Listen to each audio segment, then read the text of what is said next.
આજે ભાઈબંધની સગાઈમાં કર્યો ફૂલ ડિસ્કો તો બ્લોગમાં કન્ટિન્યુ બનાવો, મજા આવશે. જય શ્રી રામ મિત્રો, હવારમાં બધાને ગુડ મોર્નિંગ. તો તમે બધા કેમ છો? મજામાં જશો. તો અત્યારે વાગી જાય ઘડિયાળમાં 3 અને થઈ જાય આપણે નાઈને કમ્પ્લીટ, કારણ કે જવાનું હતું ભાઈબંધની સગાઈ. હું ને ભાઈબંધ હવે નીકળી જાય ભાઈબંધની સગાઈમાં. આપણે પૂગી જાય ભાઈબંધની સગાઈમાં. આવી જાય સગાઈમાં ને આવી જતા આપણે બધા ભાઈબંધો. થોડીક વારમાં આવી ગયો ઠંડામાં ઠંડુ શરબત, એટલે એક ગ્લાસ ઠપકારી લીધો. સગાઈમાં હવે ભાગ્યા હવે ઘરે જવા માટે. લાલભાઈને સગાઈમાં મૂકીને બીજા ભાઈબંધને લઈને હવે ભાગ્યા ઘરે જવા માટે. આવી જાવ ઘરે થઈ ગયું અંદર, એટલે ભાગો પછી ગામમાં જવા માટે. આવી જાવ અમે બધા ભાઈબંધો ગામમાં ને અહીંયા તો હાલતું હતું દાંડિયા રાસ થઈ ગયા પૂરા, એટલે મેં ને મારા ભાઈબંધો બધા બોલાવી દીધી ફૂલ બાકા શીખી.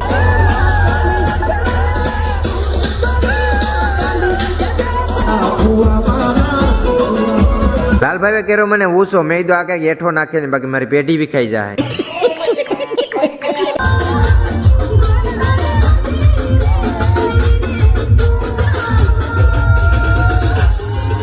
સગાઈ થઈ ગઈ પૂરી, એટલે ભેગા ઘરે જવા માટે. તમને આ મિની બ્લોગ કેવો લાગ્યો કમેન્ટ કરીને જરૂરથી